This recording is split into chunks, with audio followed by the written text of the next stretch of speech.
It was the end of the 19th century, and Giulio Ferrari studied first at San Michele all'Adige, which is a very important school of enology that still exists in Italy, and then he moved to Montpellier in France. And after the studies in Montpellier, he had the opportunity to make something like a stage into a Maison de Champagne, and this is where he learned how to make bottle fermented sparkling wine. He learned what the French call the méthode champenoise. And coming back to his own land of Trentino, his dream was to create an outstanding sparkling wine with the méthode champenoise that he learned in France. But since the very beginning, he wanted to create a sparkling wine which was an expression of the unique terroir of Trentino. So he started to plant Chardonnay on the slope of the mountains. Because on the slope of the Trentino mountains, we have very unique conditions. During the day, these mountains are kissed by the sun, so you have warm days. It's almost a Mediterranean climate. But during the night, the cold air comes down from the top of the mountain, and there is a strong diurnal shift in temperature. And this is very important because it allows these Chardonnay grapes to maintain freshness and acidity, and at the same time achieve an appropriate aromatic maturation. I say this concept because I think this is really the key that allow us to have wines that age for 5, 10, or even more than 20 years, like the last one we will taste, which are still, after so long time, vertical, fresh, and fine. Giulio Ferrari ran the winery for 50 years, loyal to this idea, only producing bottle fermented sparkling wine with grapes of Chardonnay cultivated in Trentino. And after these 50 years, through 2 world wars, in a very intense period for that region, he had to find somebody who could continue his vision.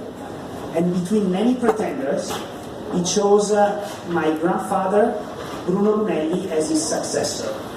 So many people wanted to buy the winery, but Giulio Ferrari thought that Bruno Lunelli was the perfect owner because they knew each other. My grandfather was a wine merchant in Trento. He was not the richest pretender, but he was very passionate about Ferrari, and he truly believed in the potential of this brand and this product. And so it's interesting because my grandfather took a lot of debt on his shoulder to acquire the winery, and in 1952 starts the history of Ferrari under the leadership of my family. But Giulio Ferrari remained in the winery for several years and working together with our grandfather. And so it has been a very smooth transition. And then the winery has been growing very significantly, but always maintaining faithful to the principle of the founder. I think this is very important because nowadays Ferrari is leader in Italy in the segment of Metodo Classico, of bottle fermented sparkling wine. But we grew year over year for over a century, always without compromising the quality.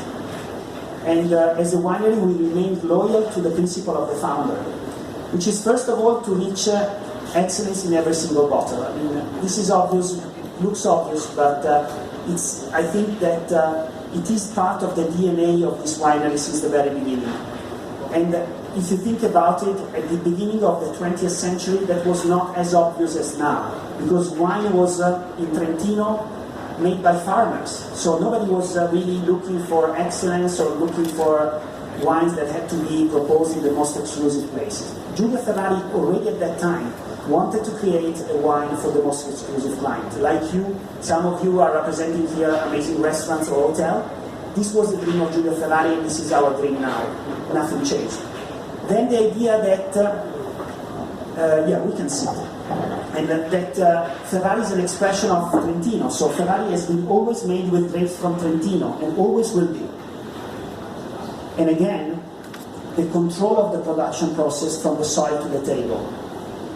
Today, Ferrari is made only with grapes coming from our own estate vineyards, which is the case for all the wines we are tasting tonight. But, for example, we will do the aperitif later with the Maximum Brut. We also use grapes from suppliers, But these vine growers are partners of our winery. We follow them all throughout the years, and some of them have been working with us for decades. So these partners are part of our team, and there is a very strong bond and relationship with them.